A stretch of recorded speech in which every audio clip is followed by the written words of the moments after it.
Welcome. Are we on yet? We're on? Okay. Welcome to Senate meeting number 6. Let's proceed with a sound check. First, let's go to the downtown campus. Donna Cataldo. Good afternoon. You hear us all right? We hear you fine. Thank you, Donna. Okay. Here at Polytechnic, I'm assuming that everyone can hear me. All right. Tempe, sound check. Elsie? Sure, we can hear you. Thank you. And Alejandra F. West.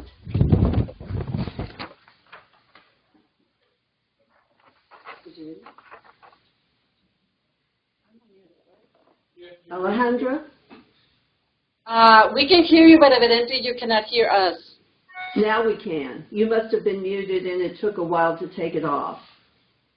I'll have to remember that when asking for you. Okay, thank you very much.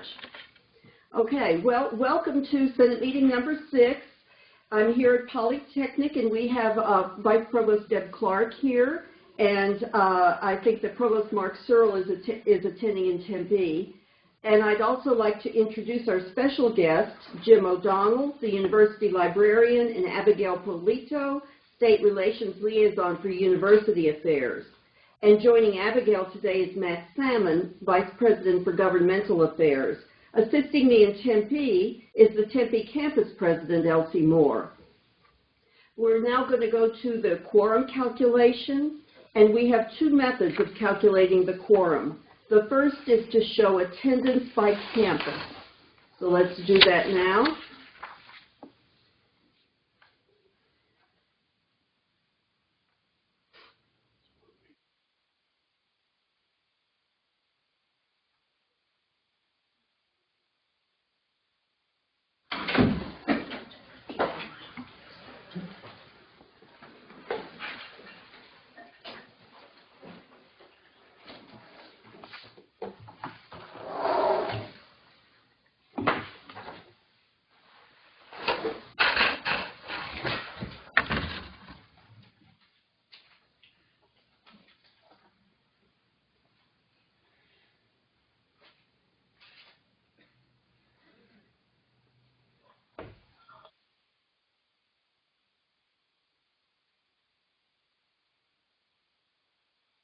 Kathy, just let me know when you want to close the poll. 73 votes right now.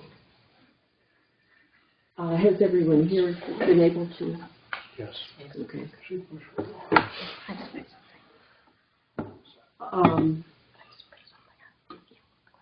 I have no way of knowing if 73 is appropriate or not, so why don't you go ahead and close the poll and we'll see what we can do on the second question. All right, so Polytechnic 9, is that correct? Mm-hmm.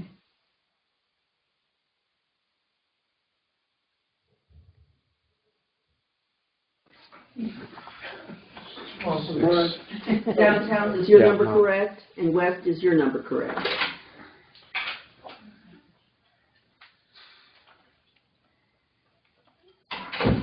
So, Kathy, the quorum's 58, so it looks like we're good with 76. Very good. Okay. And now we'll go with our second question to see if the total is anywhere close to that. And that is, the second is to verify the total attendance. And here's the question. What is the communication initiative designed to keep faculty and academic professionals informed about ongoing business taking place within the University Senate? Is it the University Senate dashboard, a regular feature articles in ASU Now, Senate Update, which is a monthly publication distributed via campus mail, or notices in Poly Sunrise and other campus newsletters? If you would answer accordingly, and we will calculate the total.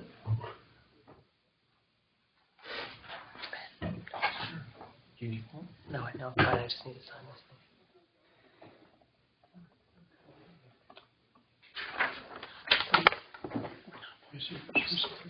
You meant.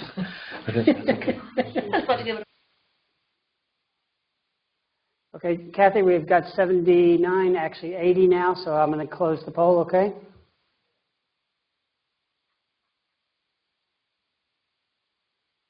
Okay. Let's see. The majority of you did get the University Senate dashboard that comes through to the Academic Assembly through the Provost Office with an email link to a nice PDF that's interactive. Those of you who think it's ASU Now, well, good. I'm glad you're reading ASU Now. Senate update is fictitious. There is no such thing. Making up these questions has been a little bit on the fun side, so. I think we're ready now for our informational reports. We've been hearing about big changes and plans for the ASU library system. And here to inform us of those changes is Jim O'Donnell, the university librarian. And I'm running this remotely, so yes, Jim is at the podium. Thank you very much for agreeing to come and to let us know what's happening with the library. Thank you. Kathy, thank you, and good afternoon, everybody.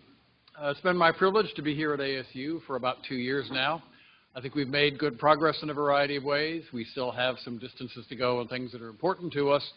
I'm here this afternoon to give you heads up about 2 big things that will be visible and, in one case, certainly disruptive in the ordinary lives of faculty and students that will be coming up in 2017. To seek, first of all, your advice, guidance, and counsel. But second, also, your assistance in making sure that colleagues in your schools, departments, and units have at least awareness of what is coming. We have some information cards at your places, I believe, here in the meeting, and I believe they should be at the other campuses as well. Chuck, did we get them out? Okay. And I'll just point to that when I conclude. Let me start, before I talk about the disruptions, by saying just a word about what we intend to do in the libraries. In my time, we've adopted as an informal motto the official motto of Harrods department store in London. You can see that motto if you look in the pediment of the great store on Knightsbridge Road in London. Like all good mottos, it is written in Latin. For those of you who don't know, I'm a classicist by training. The motto is Omnia Omnibus Ubique, everything for everybody, everywhere. When I noticed that a few months ago, I said, that sounds like ASU to me, as a matter of fact. But it also sounds like what libraries are, can be, and should be. It is our asymptote, our aspiration, that if you or your students need research and scholarly materials for your learning, your teaching, your research here at ASU, then we're going to get it for you. We are not going to be 100% successful. We are, however, already, I believe, considerably more successful than could have been the case when most of us were in college and graduate school some few years ago. I'd particularly point, for example, to our path-breaking service called Borrow It Now, which allows for patron-initiated, relatively high-speed interlibrary loan, 2 to 5 days at most, drawing on the resources of the Great Western Library Alliance, 30 other institutions around the western United States, comparable to us in scale and ambition. Even if ASU already owns the book and it's checked out to somebody else, you can order that interlibrary loan item and usually get it in, I say, 2 or 3 days. It's seamless, it's transparent. When you've done it once, you'll see how good it is and why it will change the way you work. It doesn't matter so much anymore, in other words, just how much we've bought and paid for. It matters how well we can get it for you when you need it, and we are committed to doing that. The upshot of saying everything for everybody everywhere is that if you do have problems, if your colleagues, you hear of problems getting at what you need, we urgently want to hear about that so we can do the very best we can to deliver the materials to you, to ease the path of discovery and innovation for you, your colleagues, and your students. Okay, that's kind of the commercial. 2 things coming this summer and fall that will offer more dramatic change than we've had to date. First, we are installing a big new integrated library system. This is the core IT system that runs all of our library services. Starts, to give you all the details, with orders and acquisitions, payment and finances, but it also manages the online catalog, services to access through the online catalog. We've been playing with a system now a little over 20 years old, sorry, from a company called Innovative. It's not as innovative as it was 20 years ago. So we are installing what is the best of breed current on a high-speed schedule this winter and spring, so that we will roll it out this summer. This will enable us to do more and better, enable us, for example, to integrate catalog displays so that in one display, in one search, you'll be able to see all the resources that we know we can get our hands on for you, rather than start you with just what ASU has, and then challenge your hunter-gatherer skills as you go to other parts of the system to pursue other forms of information resource. We are building new discovery tools, that's the jargon phrase of the moment in librarianship, ways of finding what you're looking for. We know there's too much out there. We know we can help you be smarter by giving you better tools, tools that allow you different forms of searching, virtual stack browsing, personalization, features like that, that will make it possible to find information better, faster, more comprehensively, more resourcefully than ever before. That system we expect to come online in July. We do not expect it to be a major disruption. It will work, damn it, and it will do what it is supposed to do, damn it, but it will give you a different interface. It will give you something like the joyous experience of discovering that a new version of Microsoft Word has been released and that you around the menus somewhere else. It is not a Microsoft product, you're welcome, and therefore it be efficient and reliable. But I'll say this again when I speak of the other main topic. There will be challenges, there will also be problems, there will be some things we don't get quite right. The faster we hear from you and your students, the better a job we can do about making sure that we fix the problems that inevitably occur in such a rollout. That will be prelude to what we think, hope, and expect will be moving to a major renovation of Hayden Library in the winter of 2017-18, lasting until sometime in late 2019. Hayden, we had the 50th birthday party for a few weeks ago. It's a tired old building. It's a classic. It needs help. What we expect to do, and I should modify that expectation by saying right now we're on the fast track to do this. Not all of the hurdles and not all of the financing are in place, but we have encouragement from President and Provost and Chief Financial Officer to act as though we will in fact be doing this, and the closer we get to the date, the more even I, trained skeptic, begin to believe we really will be able to do this, and it's an exciting project. The Hayden Tower, the 1966 brutalist building, will close completely by approximately the 1st of January on this schedule. It will be gutted and renovated and open again fall of 2019 on a schedule to be determined then.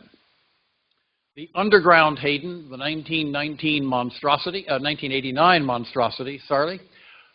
added underground, will remain open as a primary service point and with classrooms. Noble Library will also remain open 3 blocks away. That will probably be seen as our primary service point on the campus for books and librarian services. And of course, all of our other facilities will remain open. We have been able, in the last 2 years, to build 2 new high-density shelving modules at the Poly campus. This is state-of-the-art technology for keeping books in preservation-ideal conditions. If you want to know the conditions to keep your books in, you want to be at 50 degrees Fahrenheit and 30% humidity. Our staff wear down vests out there to go in and fetch the books out. They are shelved in ideal preservation and high-density storage conditions. You already may see that you request books that are in high-density shelving. They come back to campus typically next business day now. We expect by fall to be moving the substantial bulk of our collection to that facility and establishing better protocols for retrieval. We expect to have a night shift so that you would be able to order a book online by midnight and have it delivered, I'm making this part up now, but something like Poly and Tempe by 8 a.m. the next morning, downtown and west by 10 a.m. the next morning.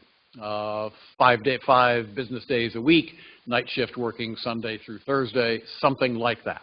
We need more, we will do more. This makes the books, takes better care of the books in some respects, and makes them equidistant from all of our users, including our online users. You may be pleased to know that today, If any of our online degree candidates request physical materials from the library, we will send them to them, and we'll send a free FedEx return envelope for them to return the books to us when they are done. We're acutely aware that we serve a very large community of students and faculty in very many places. Last year, we observed that people registered into the ASU Library website online to get at our campus proprietorial resources from 155 different countries. We are the part of ASU on which the sun genuinely never sets, and we're proud of that. The bulk of the humanities and social science books will be moved from Hayden to Noble. Bulk of the Noble collection will be moved to High Density. We have a grant from the Andrew W. Mellon Foundation to work on the strategy and implementation of strategy for bringing a smaller, choice, well-curated, strategically well-designed collection back to Hayden Library. It will be appreciably smaller than what's there now, but we think it can be more interesting and more provocative for you and for our students, and to create a genuine library for browsing and working, research tools and browsing, while at the same time doing the best we can to deliver the abundance of materials to people wherever they may happen to be. This will undoubtedly disrupt the working practices for many on the campus. We want to hear of your concerns before and during. We have particular interest in reaching out to those of you who make use of our special collections. We need to remove the special collections physically from Hayden, but we will be providing Tempe campus and other campus access to those materials. If you use special collections materials regularly, if you and your students use special collections materials regularly, we very much want to hear from you now this spring and summer so that we can make sure we are in a position to address your needs when we go forward in the fall and winter of 2017, 2018. We did these cards so you could take them back, leave them in the department or school office someplace, put them on a bulletin board. If there are some extras and you want some extras, we can get them for you. The single most important thing is not on the pretty design side, but on the text side. We want to hear from you. Email University Librarian Jim O'Donnell. My email address is easy to remember, jod@asu.edu. I never get enough email. I know I do a better job when I'm getting more email. The only caution I offer is that between 11 p.m. and 6 a.m. my response time drops off perceptibly. But otherwise, I think I do a pretty good job of getting back to our users. I expect and intend to do that and welcome any and all concerns about what I've just described. Now we can have a few minutes, Madam President, and by email or other contact anytime from now going forward. Thank you. Thank you, Jim. Because I'm here at Polytechnic, I'm going to ask if the Polytechnic group has any questions for Jim. Seeing none, okay. Let's go to downtown. Any questions? No questions from downtown. Thank you. West, do you have any questions? We have a comment. We did not receive the cards.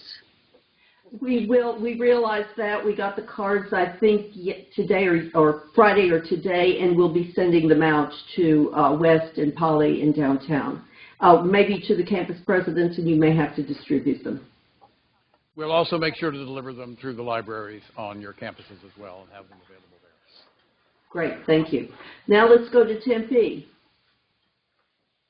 Hi, LaDonna Haglund from Justice Studies. I just have a really quick question. I order a lot of films from West Campus, and I pick them up at Hayden. Will they be delivered to my office? Where's your office? Next to Hayden. In Wilson Hall. In Wilson. Well, certainly the underground of Hayden will be open. That'll be a primary pickup point. Oh, okay, we good. are looking to, I should have said, we are looking to increase the number of pickup and drop-off points on particularly the Tempe campus to make it easier. We're looking at Amazon Locker style interfaces. We're not sure we can do delivery to offices. There are complications with that. We used to do it and it got messy. But we're also aware that there's no special reason why you need to come to one location to get stuff. But for you, for now, the underground of Hayden will be probably the Thank you. Are there any other questions at Tempe? Yes. Hi. Erica Hughes. Whoa.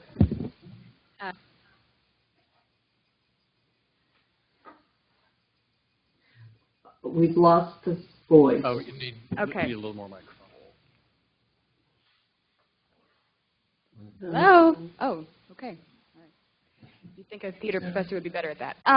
Anyway, I was wondering if you could talk a little bit about special collections. So, for example, I use the child drama collection in my classes pretty much every semester. We know about you. Yes. But I was wondering if you could talk more about Sure. the plan of special collections in general, and if it's also going to be moved to Noble. So short and medium term of this, I'm not even absolutely sure where materials will be kept on the Tempe campus, but they will be. I'm expecting some interface probably at the music library, ? Working on it.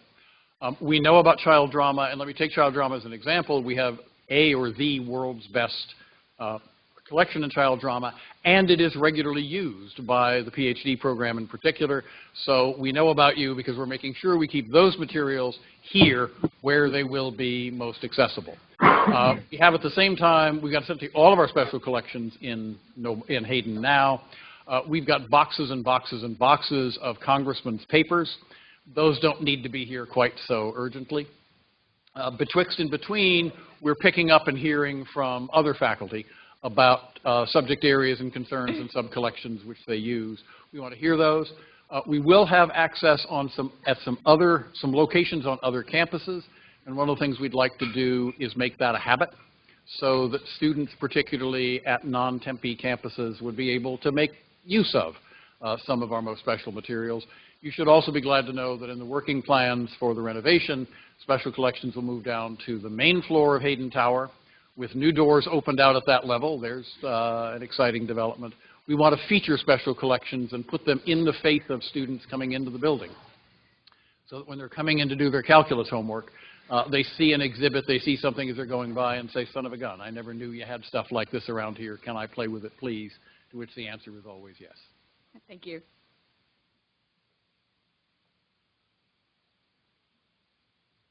Hi, I'm Aviral from Computer Science.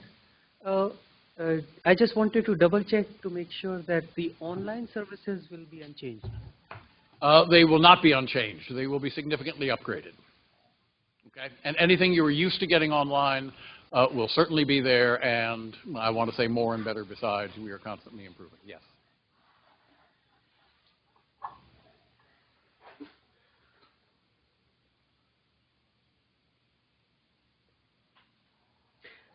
Are there any other questions there at Tempe? If not, we'll end the conversation and thank Jim very much. Kathy, could I just say, I'm sorry that I have to dart out now, but I am actually in the middle of a class I'm teaching and I need to get back to my students. JOD at ASU, please let me hear from you if you have any concerns at all. Kathy, thank you for the time. Thank you very much. Yes.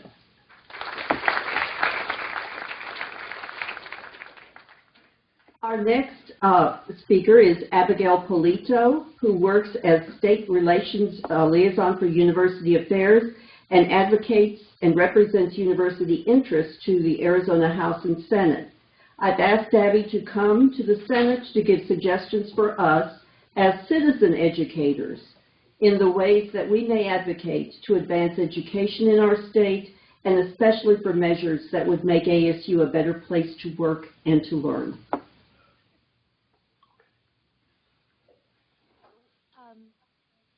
Hello, everyone. Can you hear me? Hi, I'm Abigail Polito Hawkins, and like she said, I do the State Government Relations with State Government Relations Liaison. I work on the ground at the legislature, and coming to meet with lovely groups like yours. I work with the retirees, the students, the staff. Abigail, do you mind coming closer to the microphone? Not at all. I'm sorry. Okay, I don't thank work you. with microphones very often, so. Okay. I guess I also, in addition to my work with the legislature and our policy and budget work down at the legislature, I enjoy working with groups like yours to help answer questions and help you understand, what exactly we're doing down at the legislature. Just real quickly, I'll go over this year the governor has invested in higher education, and we're very happy about that he has taken the time to demonstrate his value in higher education by including $15 million one-time for the Arizona resident student funding model that the Arizona Board of Regents in association with the governor has put out, hoping to get to 50% over about 3 years of state investment in Arizona resident students. So that will help us get there, and it shows his dedication to that funding model.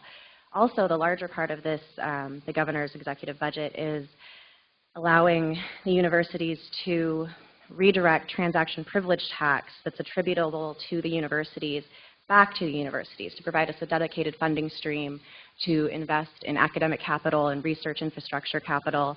And it's about $37 million, and $30 million of that the university will match and allow us to bond for about $1 billion over the course of 30 years. And this is across the whole university system. But this is a really big deal to provide a really innovative dedicated funding stream for the universities. And the last time that the state invested in research infrastructure in the universities, I think we've all seen the huge impact that that's had on our universities with the all of our research buildings, and just what that has done to the communities that they're in, our state, and just it's been a big deal. So we're hoping that this will pass through and continue to be a big deal for our state. I just wanted to touch on those things real quickly and hope that we can get your support as well for the governor's executive budget. I don't want to take up too much time with that, because we also have Mr. Salmon here, who is probably much more interesting than I to listen to. And he can probably lend some advice as well as myself about how to engage with your elected officials and the best ways to go about that. So this is Matt Salmon. He's our new Vice President for Government Relations, and I will let him introduce himself better than I can. Yeah, I have a little bit of a portfolio. I am responsible for federal government affairs, state government affairs, local government affairs, and as it were, international government affairs. I was part of the problem. Now I'm part of the solution. I served in Congress for 10 years. And served in the state legislature for 4 years before I went to Congress. While in Congress, I served on foreign affairs for 10 years. I actually speak Mandarin Chinese, so I was selected to chair the subcommittee for foreign affairs over Asia and the Pacific, since our largest friend in the region is China, and I've been over to China probably 50+ times. But anyway, the very first time around when we did the Research One and went to work on the legislature for finding $1 billion of infrastructure, I was the outside lobbyist for ASU at the time. So I've kind of come full circle. Now I'm managing all the lobbying efforts for Arizona State University. And Abby's been doing work down at the state legislature for several years. And I think that we've all been very, very frustrated by the lack of commitment at the state to our higher educational institutions here in Arizona. As you probably all know, they've completely backed away from any funding of the community colleges, and our funding has literally been cut over half over the last 10 years. I think as we're looking at these very difficult times, the governor was tasked to come up with a very, very creative solution. We're one of only 6 states where the universities actually pay a transaction privilege tax or a sales tax. And so what they've agreed to do is let us, with that $37 million, recapture that and then put it with a match from us to bond and build research infrastructure. The last time that we did the research infrastructure, we brought back to the community about $7 for every dollar that was invested in research infrastructure. Since the time that we started the research infrastructure, I think ASU was at about $135 million a year in research funding from the federal government, and we're well over $500 million now. So it's been something I think that's been incredibly successful. We've seen a lot of startup businesses that have spun out of those technologies that our research infrastructure has come to bear with, and we feel that the prospects are actually pretty good. But it would be a really good thing. We hope that that the faculty will be engaged. Obviously, when you do try to call your state legislators or interface with the governor's office, we would recommend that you do so in a very civil and positive way. Not like you're watching on the nightly news these days with the town hall meetings. We really feel like that the governor is very, very supportive of what we're trying to accomplish, and a positive message from our faculty. And the nexus, I think, between economic development, actually creating jobs, and research is very keen. And I think it's something that has not gone beyond his recognition. So we really appreciate the opportunity to represent all of you down at the state legislature, as Abby's mentioning, and we'd look for any thoughts or questions or concerns that you have as we go forward to do that. Thank you. I'm going to ask if any of the campuses have any questions. I'm going to preface my remarks with a reminder that when you are communicating with the people in the legislature to please use your home internet connection and a non-ASU email because it is, I think it's in statute or at least in policy that we do not use ASU resources in order to advocate for our causes. So just a reminder of that, but I appreciate the way of how to approach the legislatures, because I know that you all work very, very hard behind the scenes, and the polite manner that we can come forward with is very important. That said, anybody here at Poly have a question for either Abigail or Matt? No? Okay. I will go to downtown now. Do you have any questions for our speakers here? No questions from downtown. Thank you. West?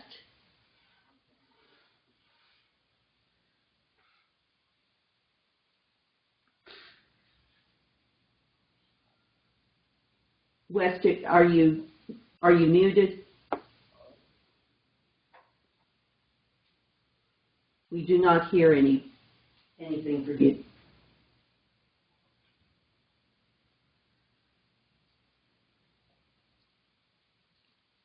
While we're trying to figure out that, let me go to Tempe and then I'll come back to West, okay?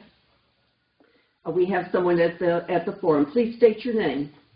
Reed Cartwright, School of Life Sciences. I have a question for former Representative Salmon. So when you were a representative, you sponsored a bill that canceled someone's NSF grant on tea in China. Can you tell us how to prevent that in the future with the current Congress, since you seem to have a lot of experience with interfering with science? Well, I think that on any kind of grants that we're looking at, we go through a central source at ASU and try to coordinate that. When we're asking for grants from various agencies, we ask for, like OCED drives a lot of those grant processes and communicates with the agencies. Actually, Congress doesn't have the power to cancel any grants on an individual basis. Once the money has been let for the agencies, whether it's NIH or NSF or DOD, and those grants are controlled by the agencies. They aren't controlled by members of Congress. They can't change the outcome of that. I remember you on Facebook championing that you stopped terrible science on your Facebook page when you canceled this grant. Okay, I'm not familiar with what you're talking about, but if you'd like to talk, come over to the office. Happy to chat with you. I'm actually working for ASU now. I want to make sure you are. Have you heard? Okay. Do we have anybody else at Tempe before we go to West?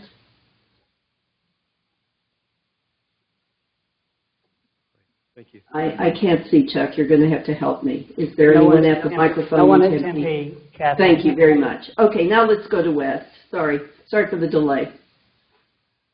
Hi, this is Barbara Gazzetti at West. Can you hear us? Yes.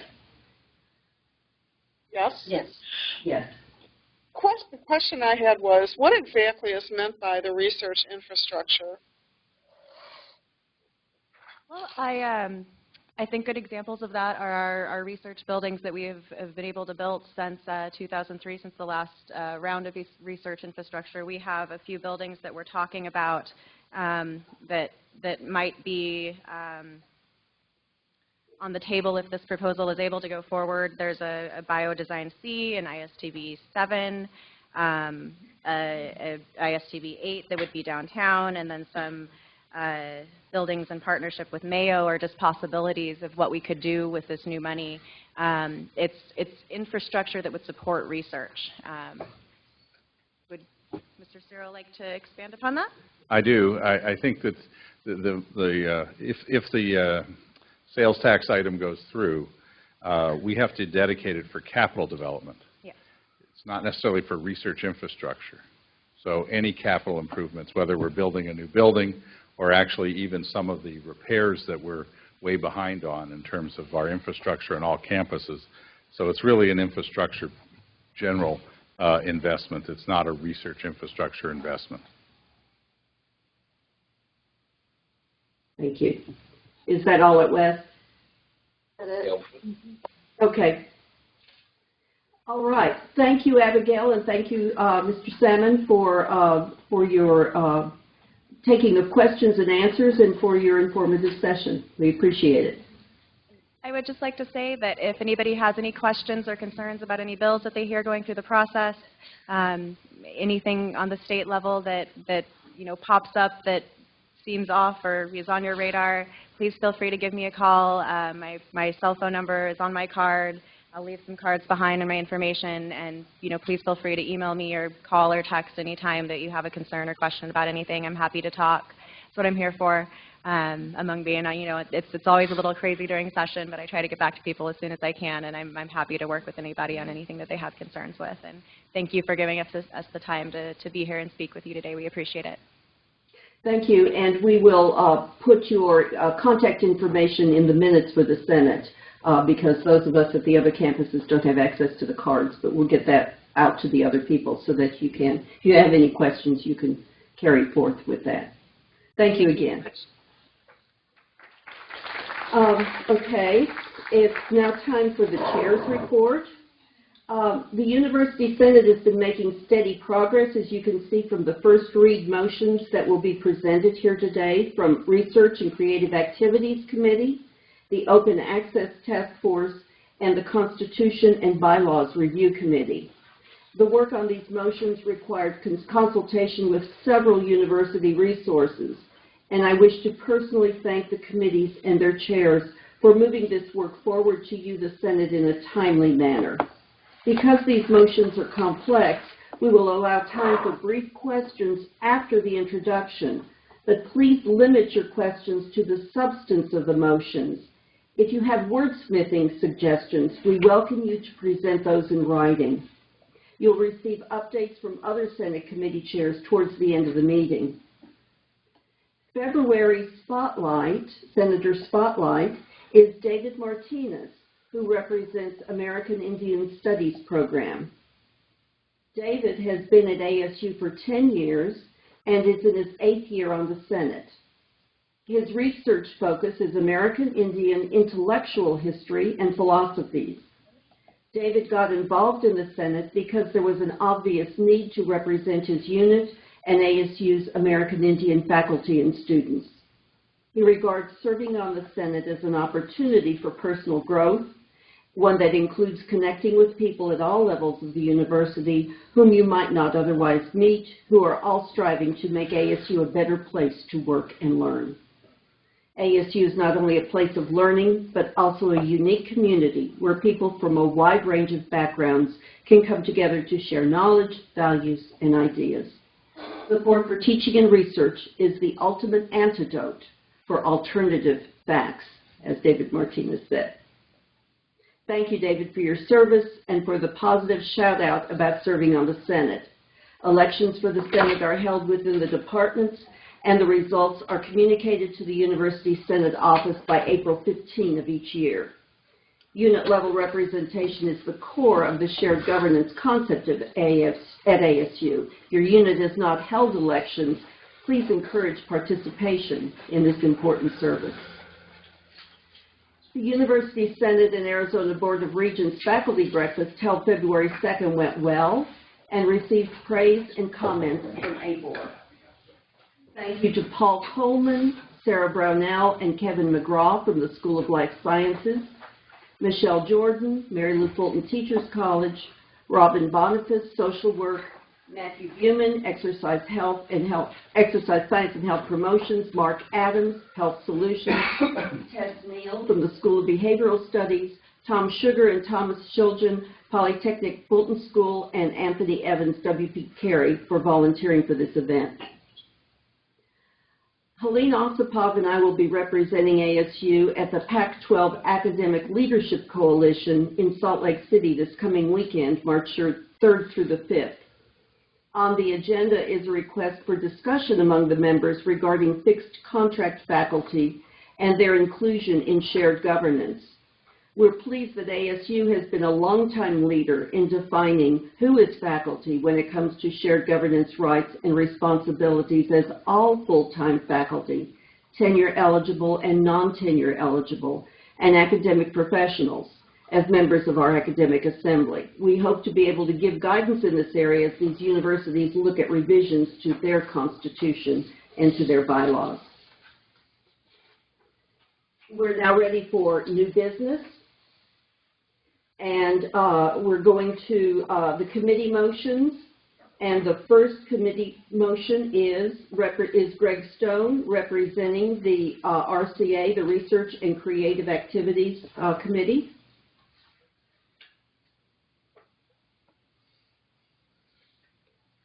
Hi, I'm Greg Stone. I'm chair of the Research and Creative Activities Committee. And we have two motions that we're asking you to approve. I'm going to talk about them together because they really are connected to each other. Last year, we approved motion 1629 that made the Research and Creative Activities Committee a standing committee of the Senate. And part of that involved removing from it a subcommittee on classified research. It's now going to act as a university committee. And our job this year was to sort of work through the language and make modifications to the section of the Research and Sponsored Project Manual, RSP 404, and then introduce a new one, RSP 405. And so first I will mention that one thing we did was we separated out classified research from proprietary research. They really involve very different issues and kind of deserved being treated, we felt, in separate sections. Basically, the motion 1740 covers proprietary research. It's pretty much just the language that was in the old 404 moved over into the new 405. A little more work was done on the motion 1739. Basically, what we have done is moved the subcommittee for classified research to become a committee in its own right in OCAD. And basically, the concern, which I think we satisfied quite well, was that we're really maintaining a lot of the basic relationships between OCAD and Senate that were reflected in the old arrangement. Well, for example, the membership of the committee now, the members will be appointed by the President of the Senate, and also, and generally they will be members of the RCA, although they don't have to be. Okay? And you will also get a report from the committee, annual report goes to the RCA, which will then include it as part of the report to the Senate. And so really the kind of oversight of what's happening in the way of classified research is pretty much being preserved from before. We made, I think, some improvements in the way it's structured, but that's the gist of what you have in RSP 404. Thank you. Let's see if there are any questions, and let's begin here, if you don't mind. That gives people in Tempe time to get up to the microphone. Okay. Do we have any questions here at Polytechnic on these two motions. We'll be voting next. You understand this is first read. We'll be voting in March. No questions? Okay. Downtown? No questions. Thank you. West, any questions or comments?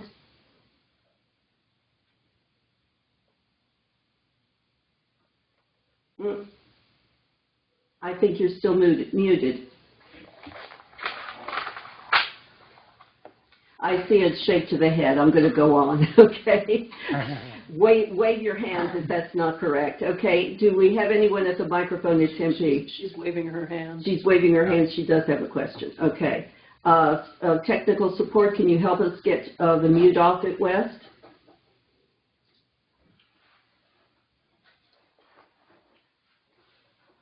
We still cannot hear you.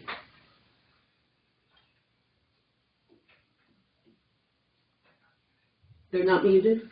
They are not muted. They've lost their audio.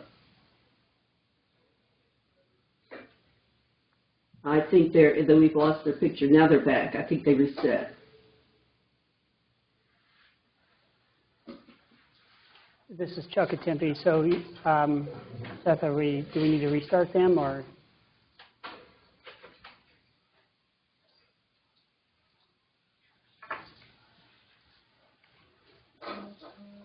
Okay, Kathy, we need about 1 minute to do some work here at Tempe campus on the UTO side. Thank you.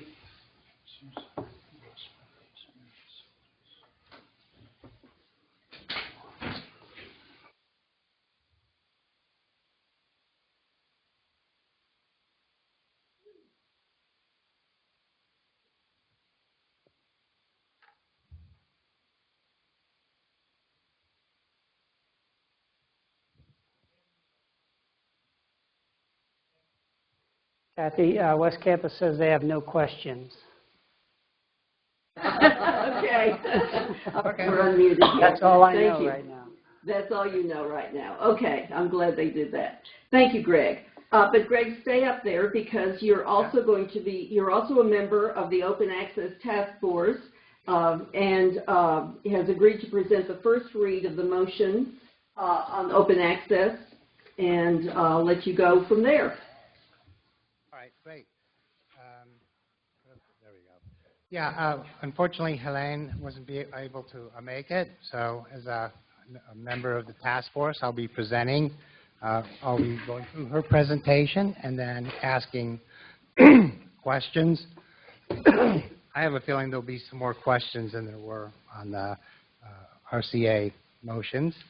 So what were we doing? We were given the task of developing an open access policy for ASU. And why are we doing this? Basically, it is a part of the whole ASU mission, and essentially our mission is to make knowledge as available openly as possible to all to whom might benefit from it. And so lately there has been a very big move towards greater openness in science and academics generally. We see it in many different places, publications, requirements by granting agencies, and also many, many universities now are going over and developing open access policies. So our purpose is to come up with a policy for ASU. And in fact, part of the motivation is that very often works that are available in open access are often cited more frequently and are more influential in their fields. Also, a number of granting agencies are now requiring that work be done at universities with a clear open access policy. A number of stakeholders in this, ABOR, of course, OCAD, the libraries, the faculty, and funding agencies. And I'll kind of go through the roles of various parties and the gist of what we have in the motion. So,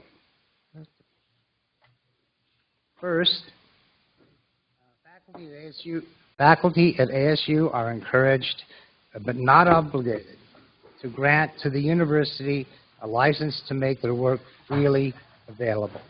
Again, I want to emphasize, no one is going to be required to do anything under this policy. However, people are strongly encouraged. Now, the depositing of works in the ASU Digital Repository archives archives the works and allows for a full picture of ASU research and productivity. Archiving works in multiple repositories ensures continued access regardless of federal funding or support. Again, as many of you know, there are a number of open access repositories out there, but many of them are dependent on support.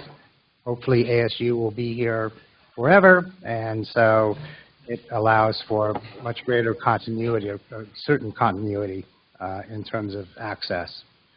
Okay, the license is non-exclusive, so other licenses may be granted to publishers, etc. The license is non-commercial, so ASU may not profit from it. Now, if a faculty member accepts a grant that requires open access publication, then a license for any scholarly works resulting from that grant only is automatically given to ASU. So basically, our policy is going to be opt-in if you want to participate, otherwise you're not in the program. However, if you receive a grant that does require that you have open access to your materials produced under that grant, then the assumption is opt-in unless you choose to opt out. So basically, it's a hybrid policy, opt-in, opt-out, depending on whether work is being supported by a grant that requires opting in, requires open access repository. Okay. The license only covers work resulting from the grant. Okay. It's one less thing for the PI to worry about. Is basically you allow the universities to take care of everything. And let me mention too that this is something that would be true, hopefully for anyone who opts in. That the library can do a lot of things that you would need to do for yourself. They have a system like that in place at the University of California, where really they make the process, okay, of going through publication actually easier. So this hopefully is not going to be an extra additional thing that you've got to do. It'll be a thing that you're sort of glad to do. Okay. Now,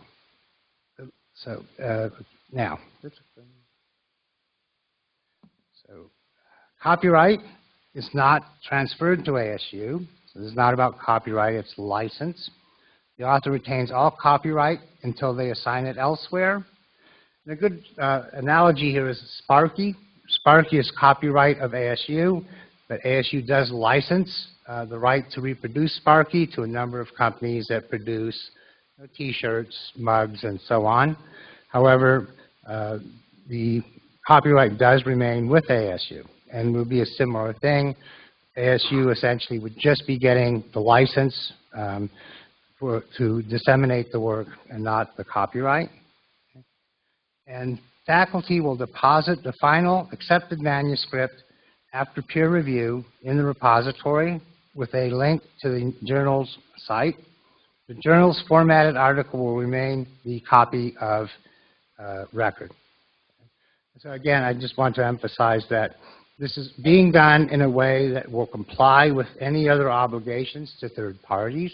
So anything which cannot be shared is exempted. We wouldn't put something up that you were not allowed to put up. And there are a number of different scenarios in terms of being able to put up manuscripts at various stages. And so, for example, if there's an embargo on a work, that will be respected in terms of posting it for open access. Okay. Now, only works authored or co-authored after the policy is implemented will be covered. And this requires any scholarly publication They're the result of sponsored research where the funder has an open access requirement. Okay? And optionally, any scholarly work that you would like to have deposited in the repository can be. Okay? So it's not just those items that have to be done. It's available for any work that you would like to make available to the world. And co-authored articles are covered by the policy, and they need to be coordinated with the various authors. And this will be done working with a number of different actors at the university. So ASU libraries will develop a simple method for including works in the repository. OCAD will verify compliance and, if appropriate per Section 2. And the Provost's office will interpret the policy and will create measures to encourage participation in open access. And finally, this will be up for revision and review at least every 3 years.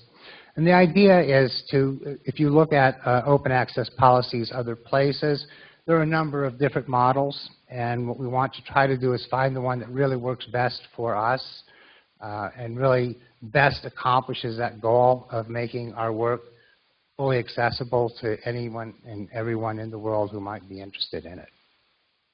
Okay. Any questions? Let's see, I still have the, okay, now I have the view, the correct view, okay.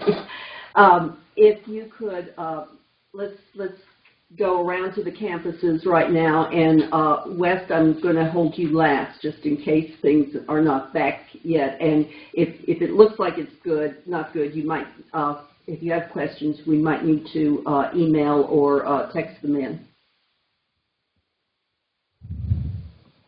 They're going to relay it, and we're going to read it. Okay, good. Okay, so Polytechnic here, the senators here at Polytechnic, are there any questions regarding this policy? This is the first read. It will be voted on in March. Okay? Downtown campus. No questions from downtown. Thank you. Are we ready for West? No questions from West. No questions for West. Thank you very much. Greg, is there anyone at the microphone there in Tempe? No, there's no one at the microphone. Oh, okay. Hang on. Okay. Good afternoon, Jim Moore from Management, WP Carey.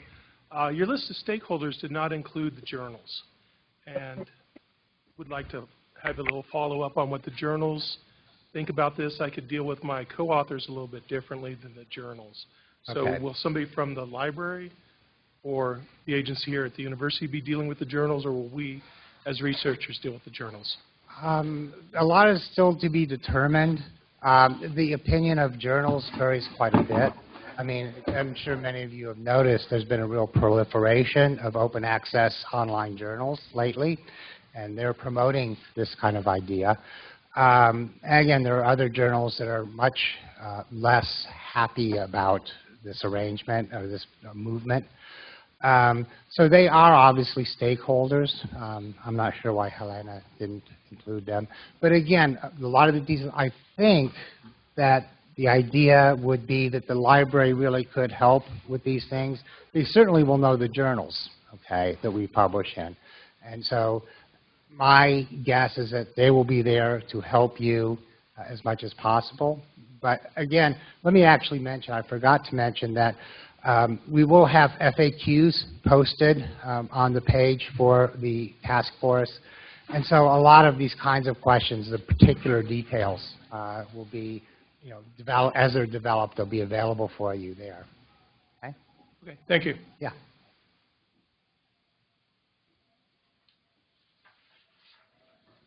Are there any other questions from Tempe? Yes. Yes, there is. Right. When you say that the review of the policy will take place in at least 3 years, did you mean no later than 3 years? The longest we would go would be 3 years. However, I have a feeling, given the nature of this project, because again, when you look at models at other universities, there's quite a bit of diversity. I think it'll probably take a little time for us to really find what's best. So what is in the motion is just that it will be no more than 3 years, but it could be less. You need to change the phrase. At least means it will never happen. Let me see. Let me look at the wording.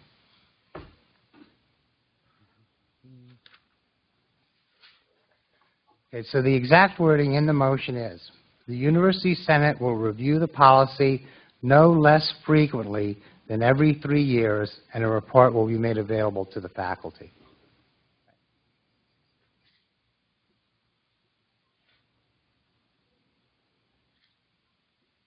Okay.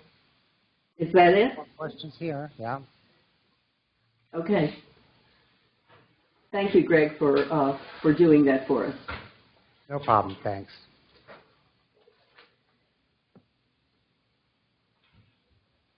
Okay, UTO is now working at West. Let's do a quick update for that while Shirley Rose comes to the podium, and I'll introduce her in just a moment. Can we do a test of West?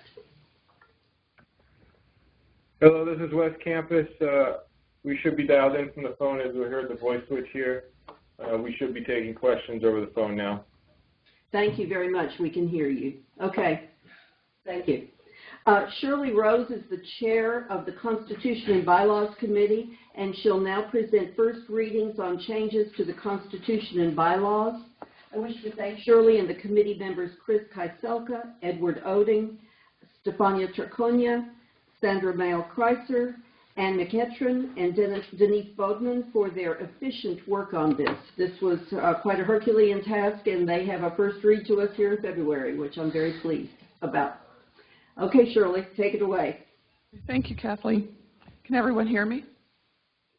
I've written a script for this. It's procedurally complicated, so I want to be sure I say everything I need to say. I don't think that any of the changes that are being recommended or proposed are very complicated.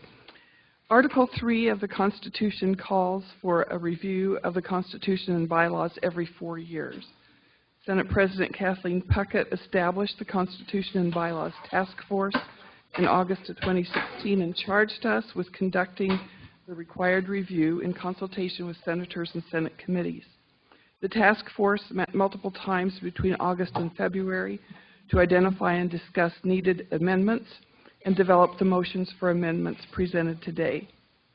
Article 3 specifies that, quote, amendments may only be introduced at a regular meeting of the Senate, that's what we're doing now, and no amendment may be acted upon at the same meeting in which it's introduced. So that's why we're introducing it today, and we'll vote on it at the March meeting.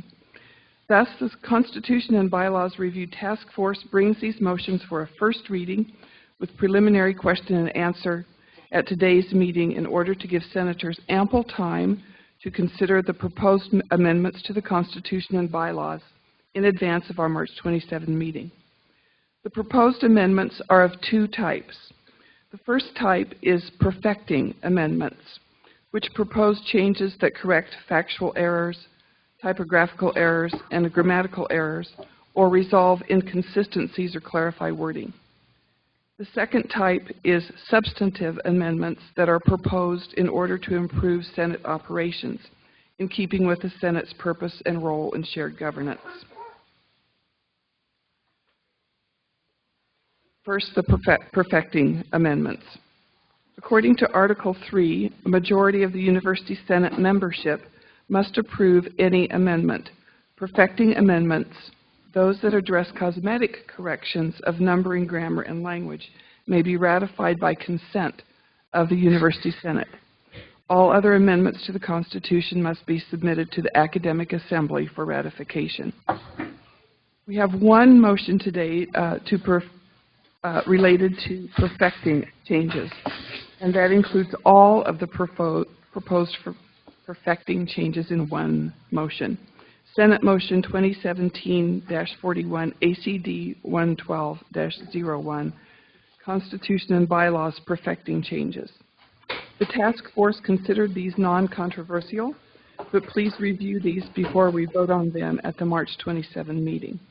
These perfecting amendments may be ratified by the consent of the University Senate. Now on to substantive amendments to articles. Motions related to proposed substantive amendments to articles of the Constitution bundle all proposed changes within a particular article into a single motion. In accordance with Article 3 of the Constitution, any amendments to an article of the Constitution that are approved by the majority of the Senate must subsequently be submitted to the academic assemblies for ratification. Article 1. There is one substantive change to Article 1 of the Constitution included in Senate Motion 2017-42 ACD 112-01, Constitution and Bylaws, Article 1 Amendments.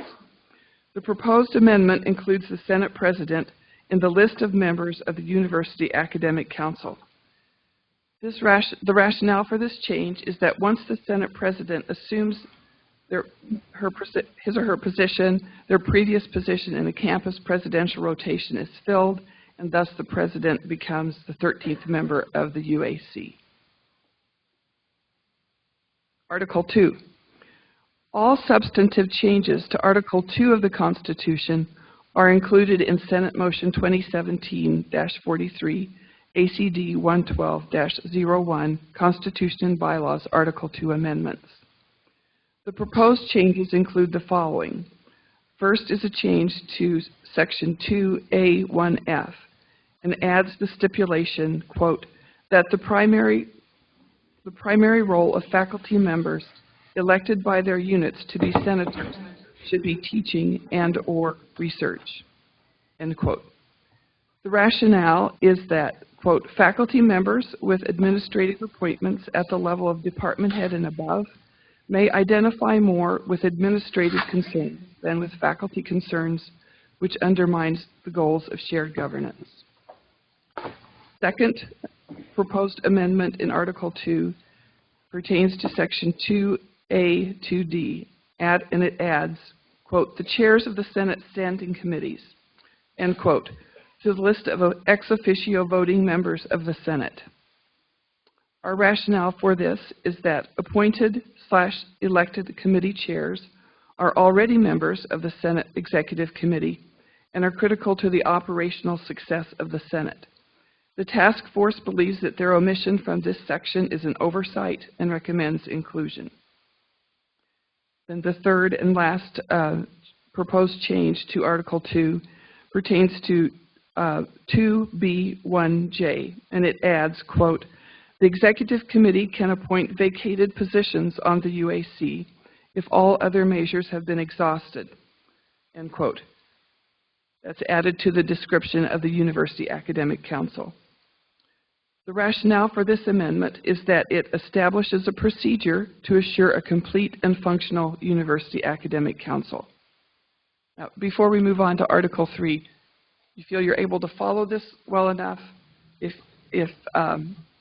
you have your computers with you, you can actually link. There's a link to the drafts of the sections of the Constitution that show these changes. I'm going to move on. Article 3. There are no proposed changes to Article 3 of the Constitution. Now we'll move on to substantive amendments to bylaws. The remainder of the amendments proposed by the task force are changes to the bylaws. Amendments may only be introduced at a regular meeting of the Senate. No amendment shall be acted upon at the same meeting in which it is introduced. Thus, we introduce them today and offer an opportunity for question and answer. They will be presented for a vote at the March 27 meeting. At that meeting, a 2/3 vote of those Senate members present and voting will be necessary to adopt an amendment. An affirmative vote on the motion to amend the bylaws is not subject to a motion to reconsider. Bylaw 1. There are no proposed changes to Bylaw 1 of the Constitution and Bylaws. Bylaw 2. All substantive changes to Bylaw 2 of the Constitution and Bylaws are included in Senate Motion 2017-44, ACD 112-01, Constitution and Bylaws, Bylaw 2 Amendments. The proposed changes include the following. Now, these are going to be clustered. The rationale for the first 3 changes to Bylaw 2 is a single rationale that covers all 3 changes, and that rationale is this. In order for Senate committees to conduct their business efficiently and effectively, it's necessary to establish practices that identify committee leadership prior to the start of the fall semester and ensure continuity of the committee's work from one year to the next. The amendment in Section 2, Bylaw 2B3G, changes the timing of the appointment of chairs for Senate committees from the summer to the spring semester of the year prior to the year in which they will serve, and further specifies that chairs should come from the existing committee roster. And I'll read the actual changed language. Quote, between January 1 and June annually, the President-elect of the University Senate, working with the University Senate President, the Chair of the Committee on Committees, and the current committee chair, should appoint a chair-elect for each Senate committee and Senate Standing Committee. Chairpersons should be selected from existing committee rosters, but may be appointed from outside the roster if no suitable candidates are identified. If a committee chair cannot be selected within this time frame, then the Senate President shall make all appointments no later than the start of the fall semester. Individuals selected to serve as chairs of Senate standing committees shall be considered voting members of the Senate. If selected in their final year of committee service, chair-elects shall have their service extended 1 additional year to accommodate serving in the chairperson role. With the exception of the Committee on Committees, which has a 2-year term, the term for other committee chairpersons is 1 academic year. The second of those changes that are all related to that same rationale is the following. It adds language that regards replacing committee chairs. And I quote, in the event a Senate committee chairperson vacates a position during the academic year, the Senate President shall appoint a new person to serve as chair, and the appointment process for the chair-elect shall be followed. That's end quote there. And then the third of these 3 related changes adds language specifying the scheduling of committee's first meeting of the year. Quote, the first regular meeting of each Senate committee should be held no later than October 1st annually, end quote. I'm going to have to drink water.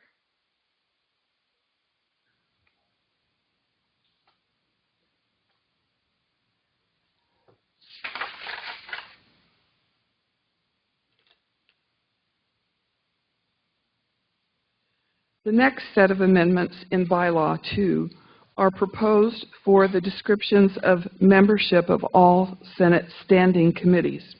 These are covered in Bylaw 2, Section B7, including membership of the Committee on Committees, the Personnel Committee, the Student Faculty Policy Committee, and the University Services and Facilities Committee. These changes are made across each of the sections of that bylaw that addresses each of those separate committees, but it's the same kind of change throughout. The first of these proposed amendments related to committee membership changes the description of committee membership from specifying the number of members from each campus to specifying only that the committees must include representation from each campus. Here is the task force rationale. Currently, senators from the downtown Phoenix, West, and Polytechnic campuses bear a larger percentage of the Senate committee service requirements relative to the size of their respective campus assemblies. This change ensures all campus representation while providing for an equitable distribution of the committee service work across all 4 of the campuses. The second change related to standing committee membership deletes the language, quote, senators' votes will be counted only toward nominees from their own campus. That's being deleted. The rationale for this change is that current practice is for all senators to ratify the committee roster slate at Senate Meeting 1 annually. Additionally, Senate membership is based on unit identity and not campus identity. The third change relating to standing committee membership specifies that, quote, the committee should have representation from tenure/tenure eligible as well as non-tenure eligible faculty, end quote. The task force rationale is this. As the size and proportion of faculty who are non-tenure eligible grows, these faculty members should be represented in discussions related to the responsibilities of the student of all of the committees. This is currently actually our practice, but now this is being written into the bylaws. A change to the description of the Personnel Committee's relationships deletes mention of the Committee on Academic Professional Status. This is necessary because this committee was dissolved per UAC transmittal to Provost Searle on November 11th, 2015. That's the last of the amendments proposed for Bylaw 2. Now finally, Bylaw 3. All substantive changes to Bylaw 3 of the Constitution and bylaws are included in Senate Motion 2017-45, ACD 112-01, Constitution and Bylaws, Bylaw 3 amendments. Related to Bylaw 3, Section A1, to the discussion of standard election procedures, the following addition is proposed. Quote, campus affiliations of nominees for campus president-elect, Committee on Academic Freedom and Tenure, Governance Grievance Committee, and Academic Professional Grievance Committee must be confirmed by the Committee on Committees. End quote. The rationale for this amendment is that, quote, identity of campus affiliations is a critical component of a governance structure based on respective campus representation, end quote. The next proposed change is to Section A.5. This proposed change corrects an inaccuracy in the process description for the duration of the notification period, during which names can be added to the initial ballot prepared by the Committee on Committees. And then finally, for Bylaw 3, Section B, subpoint 4, this proposed amendment adds the following stipulation to the discussion of election procedures. Quote, a campus president who has completed a term as past president shall wait 1 year before running again for president-elect, end quote. And the rationale for this change is that this will help us ensure diversity and engage new leadership for the Senate. That is the last of the proposed amendments. Thank you, Shirley. That was quite an excellent way to organize a pretty complex task. Do I have any comments or questions from here in Polytechnic on any of these items? None? Okay. Downtown campus? No questions from downtown. West, any questions or comments? Go ahead. She said follow. I think it's your turn, Barbara. What? Please. This is Barbara at West.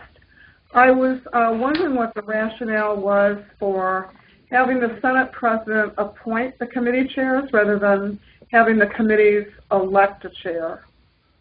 And does one preclude the other?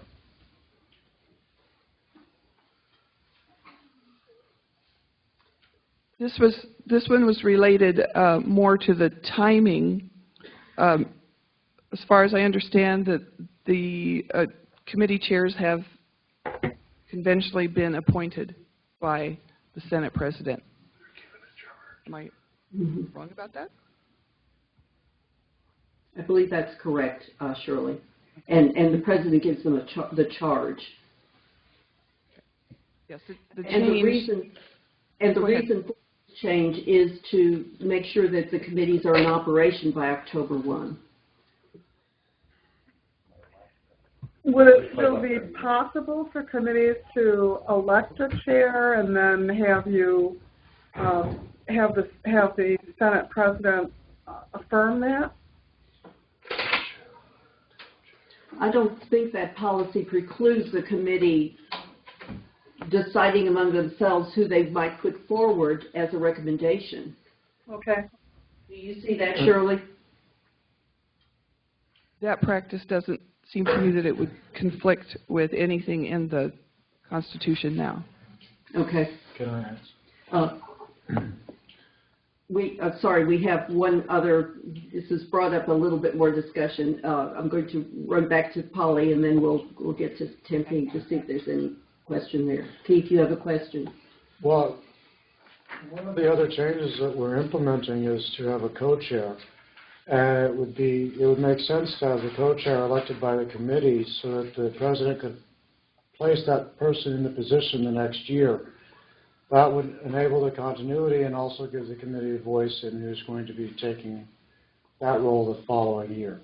Point of clarification, though, that's an informal procedure that you're Right. using as a committee. It's not in the Constitution. That was one of the changes that we're proposing. Is it? There will be- Chair-elect. Co-chair in there too? Chair-elect. Oh, chair-elect. Chair-elect, I'm sorry, not co-chair, chair-elect. Chair-elect, I used right. the wrong term. Okay. Yes. But that's what I was thinking. That Yeah. person could be elected by the committee. Right.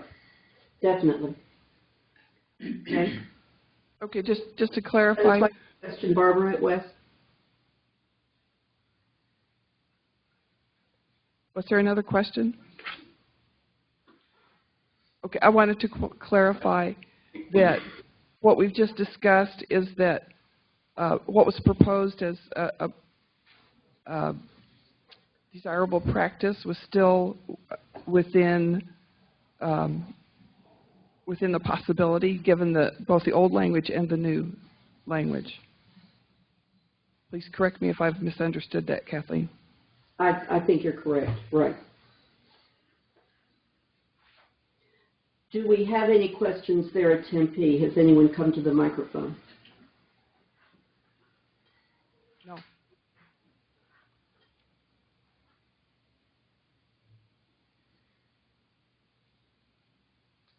Okay. Are there any questions? One final question from any of the campuses. Just wave real big so I can.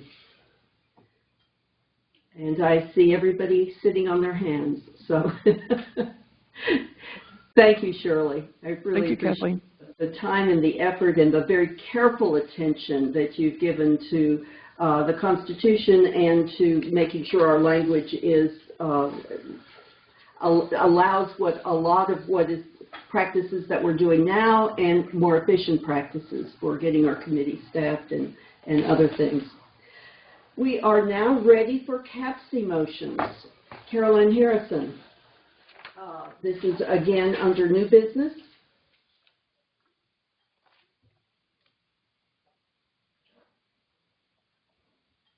Thank you. We are presenting one CAPC motion on a first read. As always, if you have any questions on this motion, please get them to me preferably by this Thursday at the CAPC meeting, no later than the second read that we will have at the next Senate meeting on March 27th. The items in Appendix A will be voted on and discussed at CAPC this Thursday, 3/2. So if you have any questions or concerns, please email them to me prior to Thursday at 10 o'clock. CAPC motion we are presenting as a first read is a request from the College of Health Solutions, School of Nutrition and Health Promotion for the name change of a graduate degree from PhD in Physical Activity, Nutrition and Wellness to PhD in Exercise and Nutritional Services. Thank you. We're now ready for a vote, a motion that requires a vote. It's under old business. The new course proposals were sent to you via first read on February 13th. Senate Motion 2737, new course proposal consent agenda.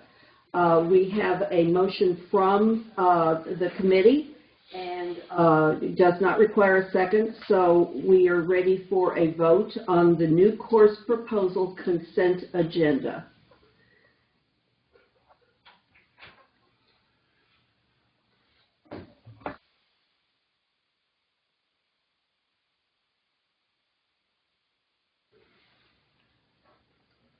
I cannot read the numbers. Kathy, it looks like we're at 72 right now. Okay, which should be close to our quorum figures, right? Correct? Yes, it is. It looks good. Good. Chuck, I'll just allow you to decide when to close it. Okay, I'm going to close it now with 78 votes registered. Thank you. And the motion passes 74 yes, 0 no, 4 abstain. Thank you. We're now ready for the second vote, which is the CAPC consent agenda. Carolyn Harrison again. The following motions were discussed and approved at the last CAPC meeting. Were presented now as a consent agenda. If there are any motions that you would like to have removed, please let me know at the end of my reading. So the CAPC consent agenda begins with a request from the College of Nursing and Health Innovation for the establishment of a graduate certificate, adult gerontology nurse practitioner. Request from the College of Nursing and Health Innovation for the establishment of a graduate certificate, pediatric nurse practitioner. Request from the College of Nursing and Health Innovation for the establishment of a graduate certificate, women's health nurse practitioner. And the request from the College of Integrative Sciences and Arts for the establishment of a graduate degree, MA in Narrative Studies. We'll start with Holly. Is there anything that you would like to have removed from the consent agenda? Looks like none. Thank you. Okay. Downtown, is there anything you'd like to have removed for further discussion? It would appear no, nothing from downtown. Thank you. West Campus, is there anything you would like to have removed for further discussion? No, we're good here. Thank you. And Tempe Campus, is there anything that we would like to have removed for further discussion? Okay, then let's go ahead and vote on the complete CAPC consent agenda.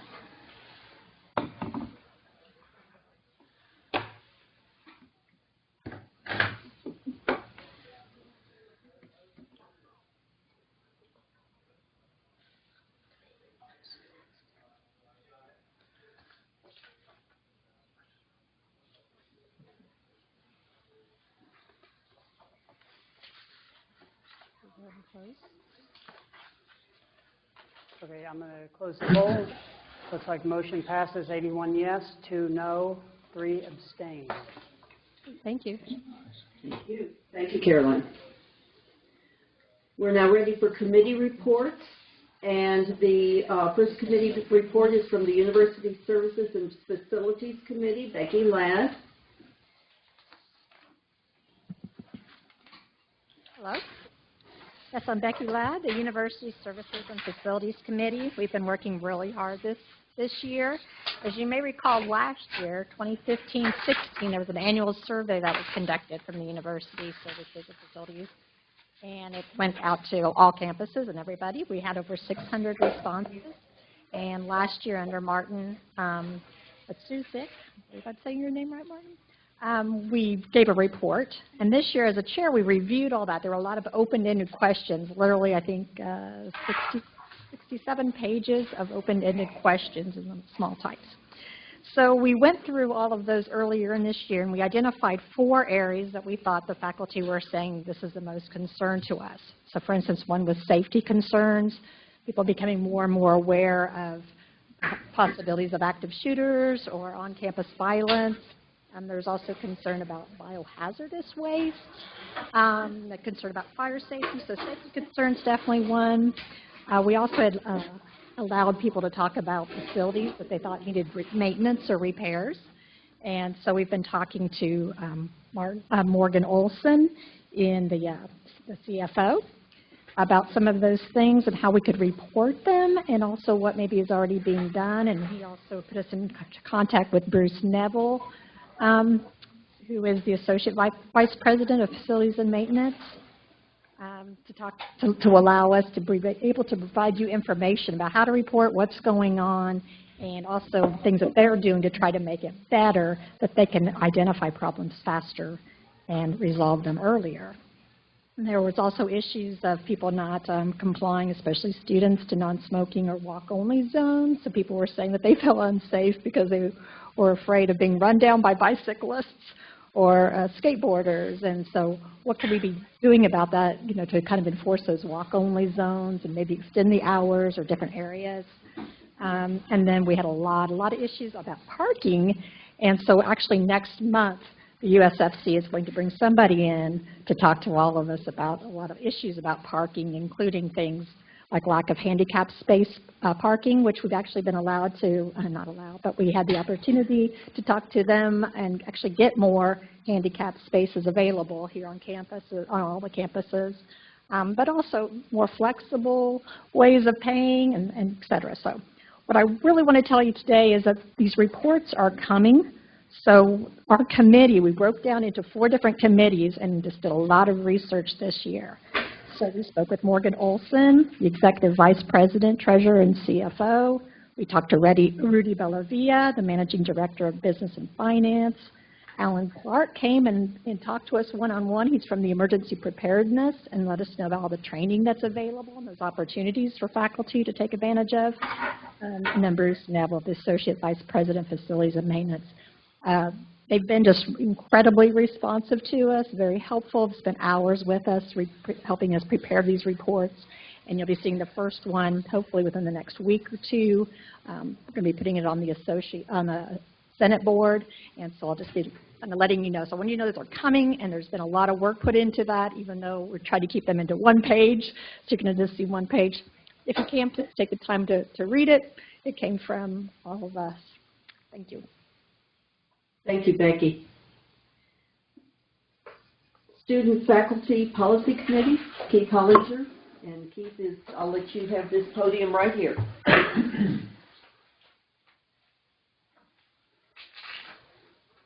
So the Student Faculty Policy Committee has been a little bit busy this semester. We have 3 motions that are at different stages of provost review. I've been working with different people in provost's office. One's on the active duty military personnel. We have one that's an inquiry about dissection policies at ASU, and another one that is the social media best practices. We have 2 policies in the implementation process, the academic status report being left open year-round, and the required wait time for students. Those are just matters of sending out information. We have also closed or referred out 3 other policies, 3 other inquiries. One of them was the service animals and laboratories. That policy was taken care of. The results were distributed. We're working with the university to find a way forward with the Good Samaritan policy. That was not within the purview of our committee, so we're working to find a way to move forward on that, working with Jim Run's office and the ASU PD. And then the last one that we have closed was the course catalog descriptions. The solution that we came up with for that was to talk to faculty about updating their syllabi on the course catalog so that it's linked when the students are looking for classes. So if we could upload our syllabi, and it doesn't have to be a complete syllabus, what the students need is a description of what the class is going to be and some type of idea of the content of the class, but not necessarily all of the assignments, not a calendar, just something so that they'll have a little more information about what the class is going to be like. These are linked through MyASU. MyASU, if you use the links next to the class on your main MyASU page, you can upload your syllabus. This goes into a catalog that the students are able to look at when they're registering for their courses. The course catalog descriptions are extremely brief and very general, and they're not really intended to give them the information about the specific class, but the type of class that they're going to be taking. So updating at that level would not be as effective as having us update individually what our classes are going to be like. So that's it from my report. Thank you. Thank you very much. Thank you very much. We're now ready for open forum. So I'd like to invite, go to the particular campuses. Anything for open forum here at Polytechnic? Seeing none, okay. Downtown, anything for open forum? Donna? Nothing for open forum. Thank you. West, Alejandra, anything for open forum? No, we don't have anything for open forum, thanks. Tempe?